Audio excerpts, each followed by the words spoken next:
Welcome back to Screamers. I'm Jessie and I'm here in the studio with Honor today. Maya can't join us because she's off filming something very exciting. More on that later. But we're here to catch up on all of the latest Champions League and WSL and WSL2 and SWPL action. It's going to be a bit of a bumper, so hold tight, everyone. We have just hit the studio directly from Arsenal versus Lyon. What did you think of the game? Well, my prediction is already out the window. I thought that was going to be a draw, and I thought Lyon would ultimately win 3-1 in the tie. So don't ask me for any insight ever or any predictions. It was, I don't know, it's kind of hard to really assess the game given that the two goals that Arsenal scored were some of the most comical goals I've ever seen in my life. I mean, the defending from Lyon for those two goals was, not just comical, laughable, embarrassing, insane. I think someone needs to maybe check if Enla's been putting any bets on, because I don't know how. I do not understand how Mariana Candente's free kick ended up as a goal. As a goal. That was crazy. At first, I thought that was it Stina had got a touch on it, and then looking at the replay, I was like, oh no, that actually just trickled right through. She just kind of scooped it under her own legs. Very, very strange. It feels quite hard to assess really how well either team did in the context of that. I thought Lyon obviously started quite strongly, as we knew they would, with a team filled with talent like they are. Yeah, but I was intrigued to see their starting lineup because they had Basha on the bench and they also had Dumornay on the bench, and neither of those players came on, right? Which, considering how much Dumornay terrorised Arsenal last season, you would think have a bit more of that. Yeah, it seems crazy that they wouldn't play her, but I don't know if Geralda's kind of was thinking, let's save it for next weekend, or if it's just some weird view of these players. I don't know. Come back tired from the international break, I guess. But then Basha, she's your best defender. Yeah, and like the heart, after Renard, sort of the heart of that team. Sorry, Lindsay Heaps. Yeah, I thought he didn't quite get the subs right, did Geraldes, whereas Arsenal kind of kept the same intensity, I think, throughout the game. Yeah, and I think certainly coming out in the second half, they brought a lot more energy and intensity than Lyon, in that they were running more, they were running faster, they were fighting and they were being strong. Lyon were obviously very strong, they're very physical, but I think Arsenal in that second half just came out with a bit more than they'd shown in the first half. The second goal all came, I mean, it was a horror show of a defence. And how annoyed, we were very fortunate to be sat at the end that it was, because you could see how pissed off Engin was with Endler after that. But that all came from Olivia Smith's persistence and actually committing to making that run, which I think it did feel at points that the Lyon players were sort of pulling out of things that you would expect them to really commit to. Yeah, and that Olivia Smith goal, I had my breath held, because the way she hit that right into the corner, it looked like it was going to either hit the post or go wide. And I was like, honey, it's an open goal. All you have to do is pass it into the middle of the goal. My favourite bit of that goal, though, was when the celebrations were happening around us. There was about 4 or 5 rows in front, this child being held up by their parent, and everyone's celebrating. Meanwhile, the kid's just focusing on pouring the last bits of popcorn into their mouth, and then put the popcorn bucket on their head as a hat. I'm like, you are having the time of your life. That's fine. That's what dreams are made of, to be honest. That's what Champions League dreams are made of. Maya is, I'm sure, still celebrating, and she's going to send us her thoughts from the train, which will drop in to the episode for you to listen to. It's a very good lead for Arsenal to be taking into that next leg, because I don't think Lyon, while their squad and their playing ability is something you're terrified of, they're not like, it's not a fortress. You don't think of going to Lyon as being like this wall of noise, this atmosphere that can sort of threaten any team. No, certainly not. And I thought it was interesting as well at the Emirates, with a turnout of like 26,000 for a Champions League semi-final. Yeah. On a Sunday at 3 p.m. Yeah. I thought that was quite disappointing, and I haven't really seen the club pushing the game as much as they have for other games this season. Yeah. And I'm like, this could be your biggest home game of the season if you then go on to win the second leg and into the Champions League final. So it's like, even though we know that Emirates can be this like really kind of atmospheric and like exciting ground to play at and very difficult for other teams to come to, it was like today it wasn't really that. Hello friends, sorry that I'm not in the studio. I miss you already, even though we were just at the Emirates together. Yeah, so Arsenal continue our glorious march to Champions League glory, I suppose. Heard it here first from Honor Wicks. I thought we, in the end, deserved to win that game. I think we really switched on in the second half. We're not clinical at all enough in the final third, but capitalised really well off a couple of mistakes. Yeah, kind of amazing. That goal came from, well, Ingrid, I think it went down as Ingrid Engen, didn't it? But a Mariona free kick, because the rest of her free kicks, other dead balls, were pretty awful during the game. But I think the second half, Mariona and Kim Little were really dictating that midfield. And yeah, I think it's just another example of like Arsenal can deliver in moments when it really matters. And I think I back us in the next leg, although Lyon have so much depth and so much talent who didn't even come on the pitch today and who can probably be rested until that game. Whereas, as we've already discussed on the pod, we've got a midweek league game.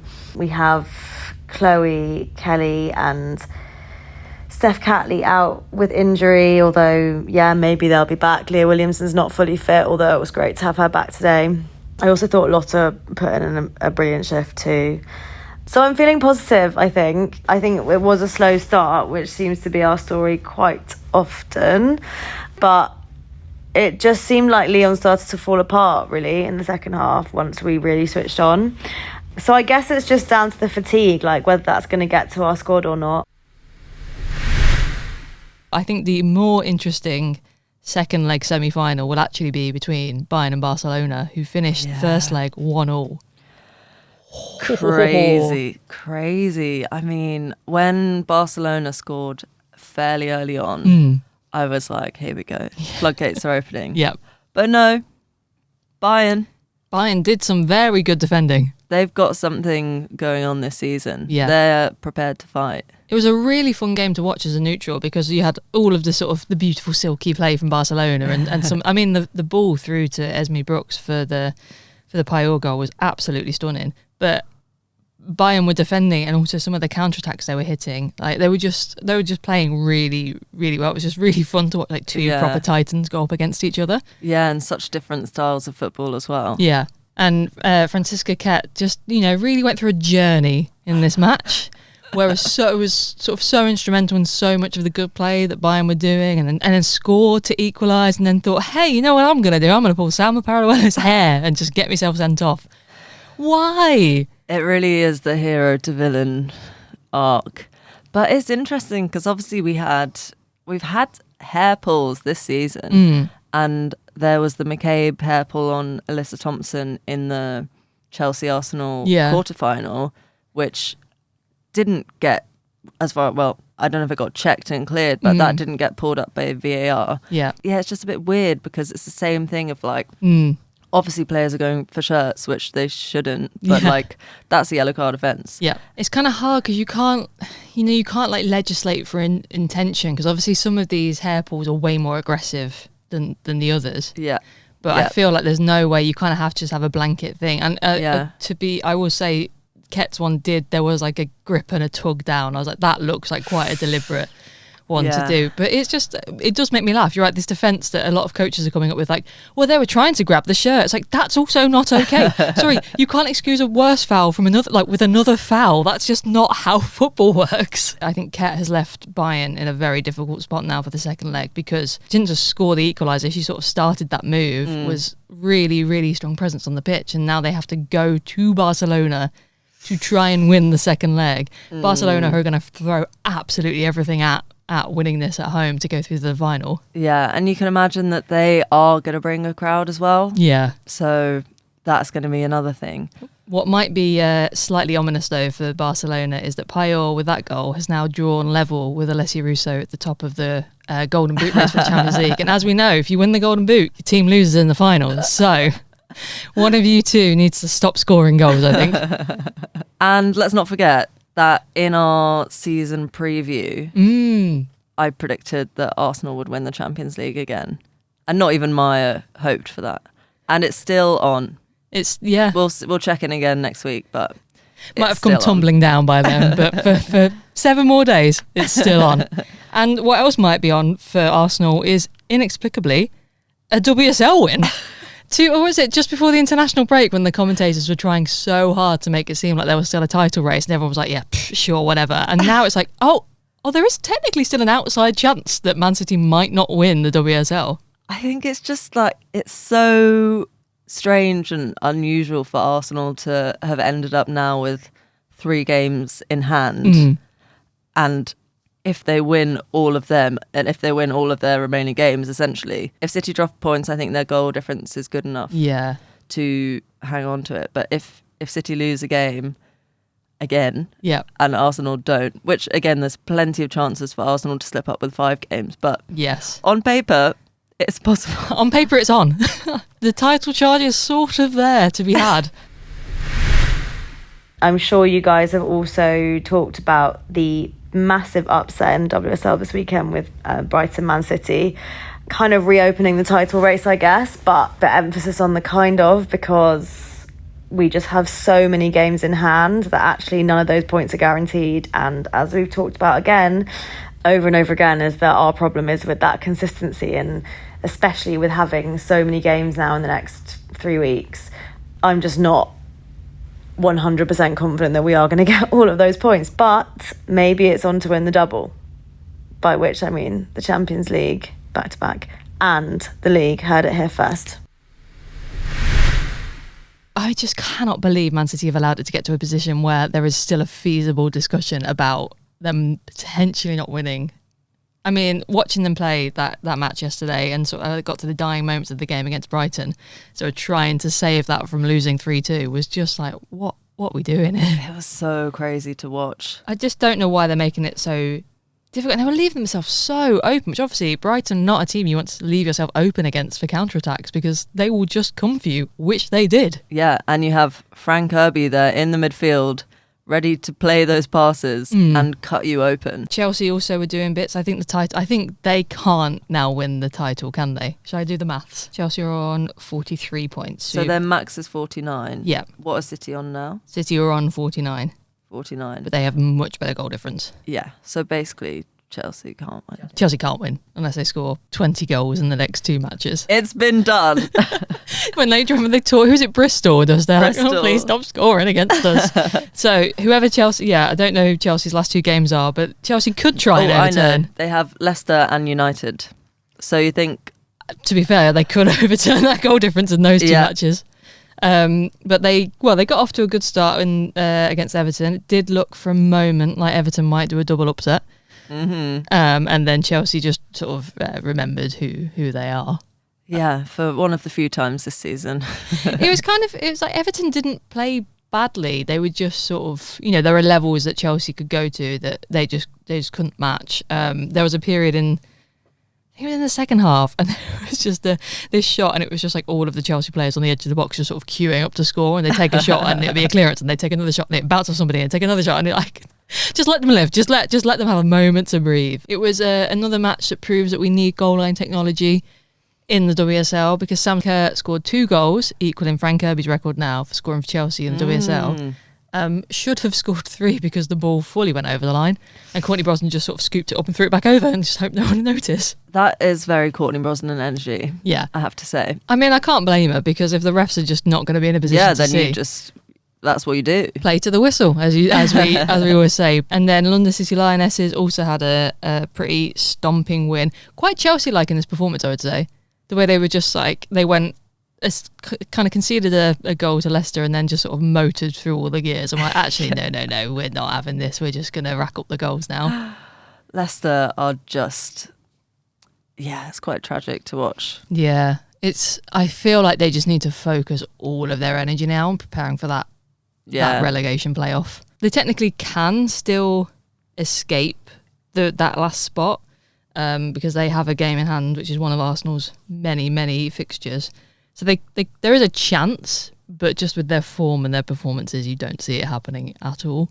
No. Quite concerning. And it's kind of like what Maya and I were talking about last week, of the sort of concerns for Spurs women with Spurs men going down. And it's kind of even more for Leicester because Leicester's men have been relegated now to League One. Yeah. God, that could be difficult times at that club. Very. I guess the other relevant game for the Champions League spots race was Spurs United. Will not go down as a thriller. 0-0 Borefest. It was the one I chose not to watch, and I think I made quite a good decision. Yeah, although it sounded like, looking at the stats, it looked like Spurs were absolutely battering United. Yeah. So it is kind of a miracle that they didn't put away any of those goals, and United should probably be thankful for the point, but they will be kicking themselves in the context of the race for Champions League places because it's now totally out of their hands. They need someone to drop points. Yeah, they need people to drop points. Oh, you never want to be at the end of the season just hoping like your opponents do something bad. Yeah, but then also looking at Chelsea playing Leicester next, that's not comforting, is it? And then to then have that final game of the season, potential shootout between Chelsea and United. Well, that could be fun. Yeah. It could be bad for United, but it could be fun anyway. Oh, they started such promise at the start of the season. And they've really withered away. The energy's kind of faded. I say the energy at the club has plummeted to match the energy that Mark Skinner brings. I think is probably quite a fair assessment. Yeah, so Mark Skinner, wow. Tim Pot doesn't even begin to cover it, does it? Mark Skinner, well, at the discretion of the club, but The Athletic were apparently banned from asking questions at the post-match press conference at the Spurs United game today because of the negative, I can't remember how it was phrased, but something about the negative tone of the article about Man U and Mark Skinner after their Champions League exit. What are we doing? It's just such a joke. Like, it's journalism. And also, like, you went out the Champions League, it wasn't that damning of an article. Grow up. This is what, if you want to be on the big leagues, this is kind of what you got to deal with, mate. Yeah, you have to face the music. I wonder, I think there is a conversation to be had over the summer about whether Mark Skinner stays at United, to be honest. It's strange because we've obviously seen so much progress in some senses, and to reach the Champions League quarterfinals is huge in their first season in it, but as much progress as they've made, the disappointments that they keep giving us, does that outweigh it? Maybe it so often falls so flat. I also think more so I don't know if more so in the women's game than the men's game, but I think there's a lot of grace given to managers who've been formative parts of a club's development. And obviously Mark Skinner has been such a key part to United's rise to where they are now. But I think you have to make, Jim Ratcliffe's no stranger to making difficult decisions, but I think there has to be an element of like, what you've done for the club is fantastic. You're probably at the end of where you can take us to now. And we need to sort of look to the next level up of manager. Yeah, I think so. And with the squad building that they've done as well, like they do have a decent squad. If they invested more, they could have a great squad. And if they had a good manager, then they could have a really good team. It's been going well, but today was not one of those days where it was going well. I'm sure it was a very fun game for a neutral to watch, but I am not a neutral. And I hated it. Unlucky. It was so irritating. If we won it today, we would have been numerically safe from being in that last spot. And we decided to throw the kitchen sink in it and get nothing out, which was quite irritating. It's not what you want to see. No. I mean, but for Olsen and Capox having slightly longer legs and Estelle Cascarino's 2 goal line clearances, we'd have been all right. But, I guess that is the nature of football. And West Ham had a very good game plan. What Rita Goino's been doing, I think, since she's come in is really quite impressive at building a togetherness in that team. It's something that West Ham have really been lacking. So it's exciting to see. They've had some really good moments in this half of the season. So we shall see. But Liverpool, obviously that's a bit of a shit result to take today. But looking ahead, you've got the FA Cup semi-final against Brighton. Cup still on. Brighton super team that just beat Manchester City. Yeah. I feel less confident about it than I did maybe 2 weeks ago. But there's still the chance for a Wembley day out, which I think makes it feel a little bit better, because I do think even if you're not numerically safe in the WSL, I think we can fairly I'd like to solidly think we assume that You are. Yeah, I am excited for that FA Cup semi-final. It does feel like we have a good chance. We don't have I don't think we're the favourites by any stretch of the imagination, but I think we have a good chance. Yeah, I don't know about our favourites. Like, I wouldn't say... I think it's very hard to call. Brighton have had this great game, but I've seen also Brighton have stinkers this season. Yeah, true. And I've seen Liverpool have severe stinkers. Yep. But also brilliant games where they can't stop scoring. So which versions of these two teams are we going to get? Who knows? Are you going to meet Chelsea or City in the final? Well, I look forward to neither of those because I don't back us against either of them, but I'll take a day out at Wembley. So this bottom team of the WSL, whether it be Leicester, as we quite strongly believe, or Liverpool or West Ham, we have no idea who they're going to be playing in the third place playoff for promotion from the WSL2. The WSL2, there's something in the water. It's going crazy. Decided to have an insane penultimate weekend. It's just mad because obviously Charlton have had a really tough and disappointing run of results to not only fall off the top spot but then kind of be down into the third playoff spot. But then Birmingham decided just to throw a spanner into their own works. It was like all Birmingham and Charlton needed to do today was win, and they would both have secured automatic promotion. And they both thought, don't fancy that. Don't care. Don't want to do that. Actually, we'll save all of the drama for the last match that we play against each other. Birmingham just out of nowhere losing to Ipswich 3-0. Yeah, it's crazy. But this Ipswich team is a very different team from the first half of the season. Very true. Where they were, solidly bottom and awful. They've really been on the up. So I'm really happy to see that. I'm pleased they're looking in a good position to stay up. Something to kick on to for next season. But Sure. I don't think anyone predicted that defeat of Birmingham coming. And then the Charlton game, where you were following it. You were following all the updates live, weren't you? Yeah, well, I was following the updates live on FOTMob. I was on the train here from Arsenal. Me and Jessie had split up. We'd come separately. And I was like, oh my God, it's 1-1. It's like nearly over. Charlton score 91st minute or something. I was like, amazing, they've got the winner. That makes things like really exciting at the top. And then 94th minute, equaliser from Southampton. Wow. So that now means that Charlton are top with 42 points, Birmingham with 41, and then Crystal Palace are in the playoff. Yeah. So they'll play the bottom of the WSL. Yeah. But it's so tight because Birmingham and Palace have got the same amount of points. Birmingham have got by far the best goal difference of those three as well. So if it comes down to it's crazy. And then obviously Birmingham and Charlton are playing on the last day, so who knows? If Birmingham and Charlton draw, then Charlton are safe, but Birmingham are not safe if Palace win. Yeah. So Palace, if they won and Birmingham Charlton drew, Palace could go top and Charlton would be in the second place and Birmingham would be in the playoff spot. Oh, it's so exciting. It's crazy.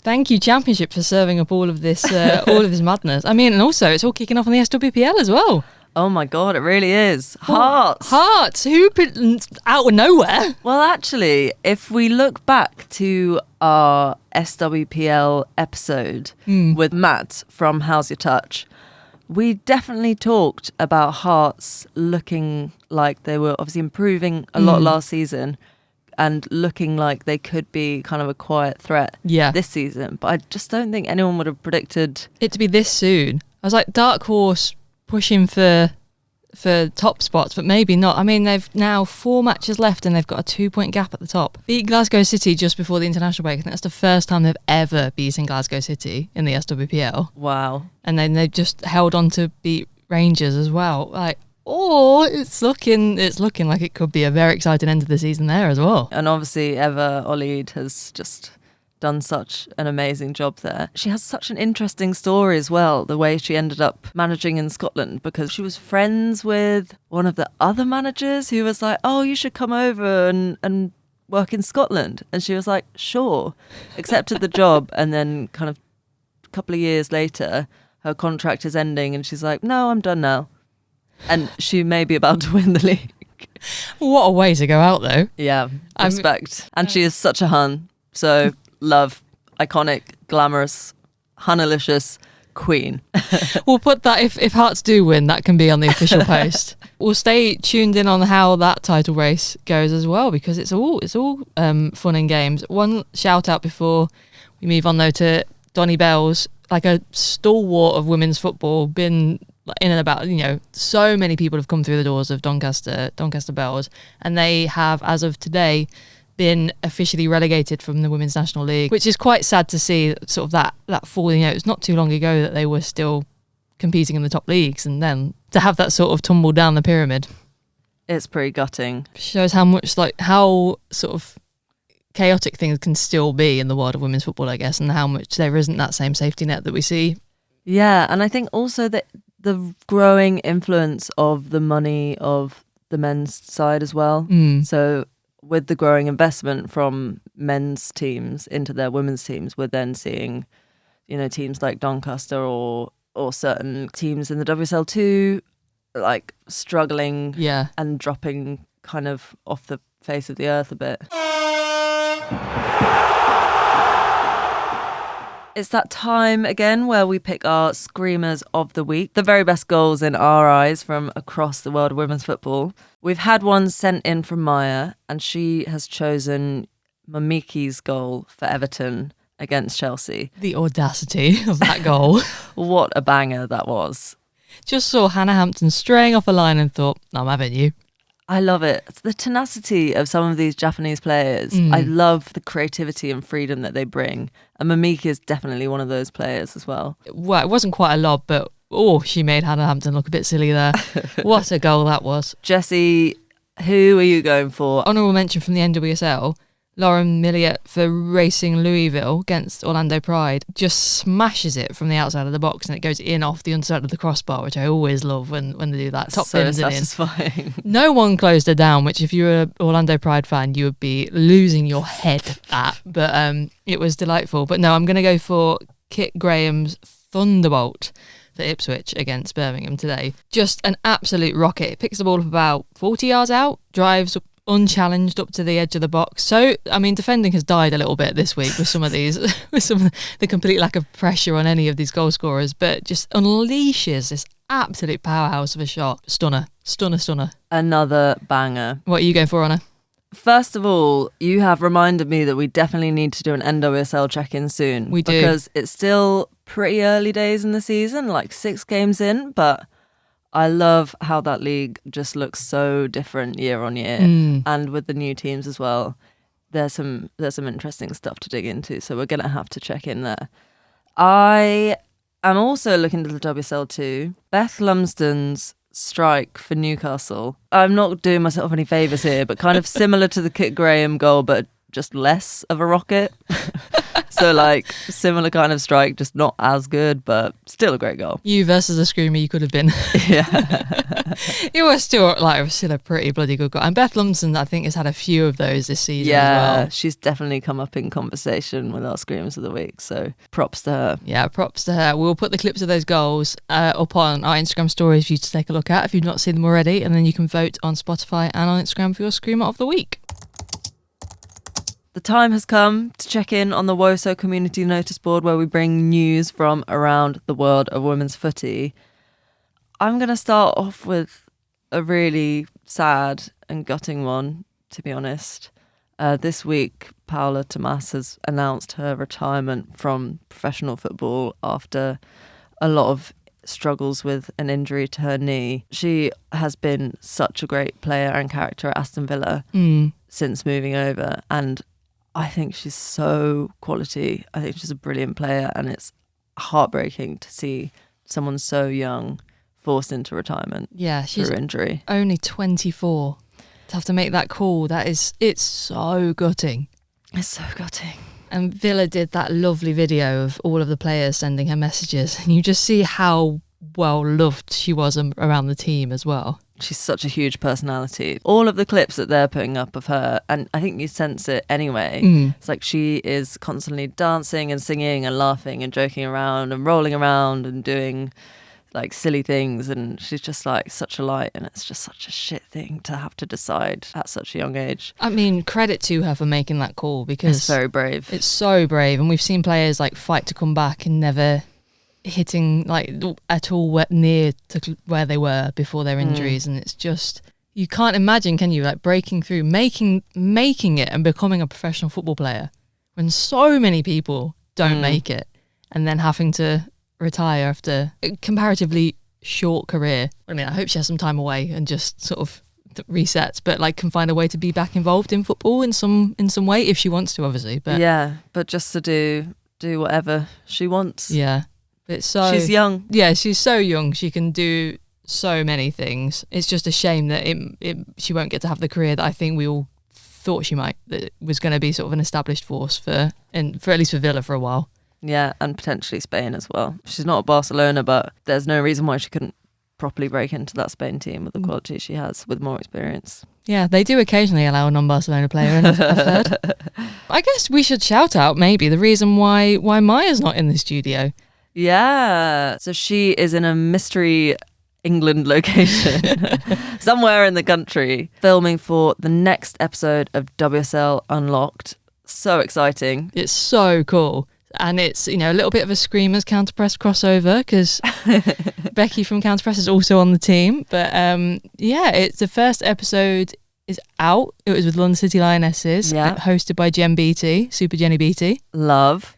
I can't wait to see who they get in to host the next one, what players we're going to see. Loving it. I love the masterclass with Freya Godfrey. I mean, it just really tapped into enjoying the rise of Freya Godfrey this season. But also I do wonder sometimes if Maya had any control over which clips were included in the masterclass. I'm like, there's no clips of Freya Godfrey doing bits against Arsenal, I've noticed. Wonder who might have had control over that. But it's so cool just to see like those conversations between former professionals, and Jen is so good on camera and she's so good when talking about football, but like former players talking with players currently, especially like, you know, just hearing them bounce off each other, I think is such a cool thing to see. So very cool. Sure, Maya will have more insights into it when she's back. But if you've not seen it, go to you can find it all on the WSL website, and I think there's some exclusive bits on the WSL app as well. Not to do some promo for her, but go check it out. It's bloody good. Elsewhere, speaking of fun videos, actually, the NSL, Northern Super League, the Canadian league, they put out, so they have, I think the season started this weekend, and ahead of it there was they've put out, it's like 90s insurance style commercial, you know, that kind of have you been affected by, and it's Diane Matheson, who I think is currently at the head commissioner of the league. I don't really know what her official title is. Have you been affected by not knowing when matches are on and what channel they're going to be on, and don't understand why something's to broadcast in one place or another place?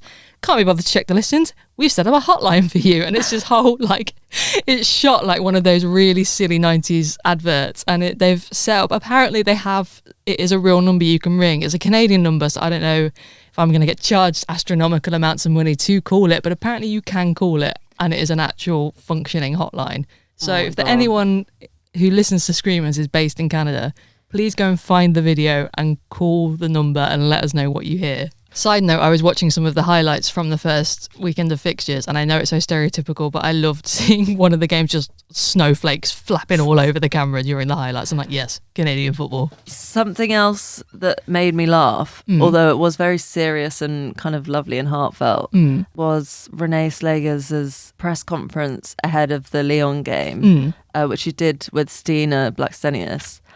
And she just kind of started going into this emotional, like, Stina appreciation monologue. Like, she just was like, and I played with Stina when I was younger and she was so amazing. And it went on. I think that's the longest I have ever heard her speak in a press conference. She was just like, Stina this, Stina that, like, she's amazing. Sorry, Stina, it feels weird to be talking about you like this when we're sitting next to each other.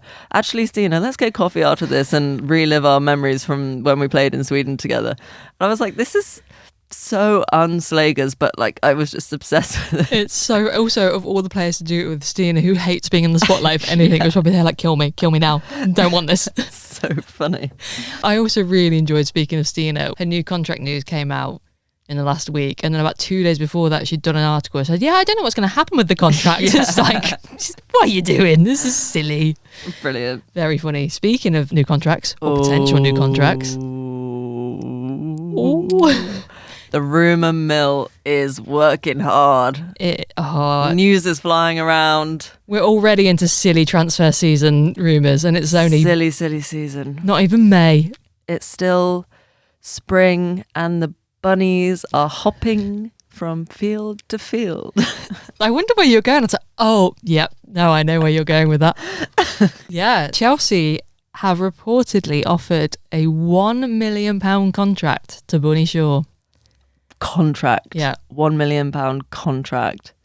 That is insane. Which is nothing less than what she deserves. Absolutely. I mean, with Bunny Shaw, I feared that Chelsea could actually be unstoppable. Oh yeah, God! We thought 7 in a row was bad. They just never not won the WSL ever again.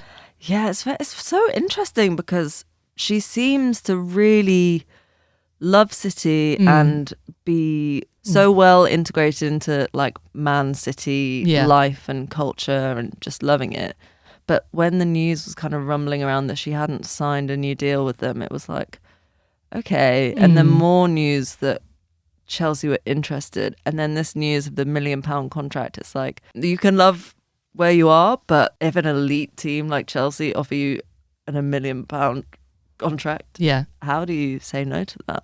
And especially if the team that you do love and has said that they value you, then doesn't make, I mean, not necessarily matching it pound for pound, but doesn't make an equally enticing offer that shows how important you are, then it does kind of force your hand a little bit, doesn't it? It does. I cannot believe City have let it get to this point where they could lose Bunny Shaw to a direct rival. It's crazy. What would be interesting is, I think there's probably a more enticing offer when Champions League status is a bit more secure for Chelsea. Obviously, there was a race and there wasn't necessarily any guarantees for who was going to get those Champions League spots, and I cannot imagine why you would then leave Champions League football for no Champions League football. Yeah. God, it's going to be really interesting to see how that unfolds. Another pull, potentially, for Bunny is that Chelsea have now just announced that they will be playing all 13 of their home league games at Stamford Bridge next season. Very exciting. Love that they set the link live before they meant to announce it. Best bit of that announcement. I saw that and I kind of thought, actually, that's the kind of thing I would do at work. But don't tell anyone that. Just double check. It's definitely not live yet. No, it's definitely not live. Oh shit, I've set it live. That is really cool. And it's quite funny that obviously we were talking about the rumours of that only a couple of weeks ago. And I think they're still going to keep Kingsmeadow for the FA Cup. Yeah. Because they won't be in the League Cup if they're in the Champions League next season. No. But I've heard as well that they would actually be playing Champions League games at Kingsmeadow. Oh, interesting. Yeah, or a secondary ground, kind of if they're going to be playing all league games. I assume this would be more like the potential league phase. Yeah. Whereas obviously quarters and semis, they would play at the Bridge. And I actually heard the other day that a friend of a friend, I believe, has both an Arsenal women and a Chelsea women season ticket.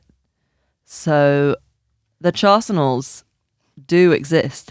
And I was kind of thinking, I live in London. I like to go to as much WSL as I can.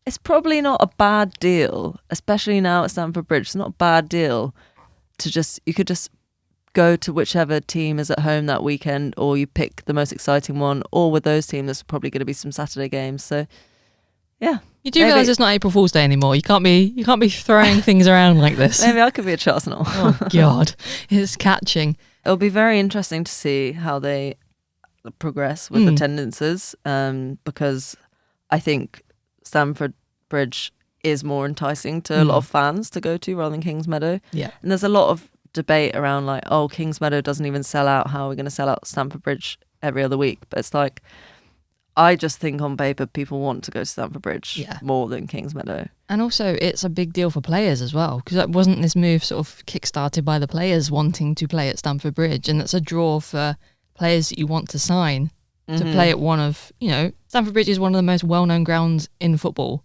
Yeah. Like that's a huge draw for players to be able to play there. So it just from a purely business perspective, I think it makes really good sense. Last thing I guess I want to put on the notice board this week is the WSL, or the BWSL, as every commentator was making a real point to call it on comms and matches this weekend, I noticed. But they've done the EAFC team of the season.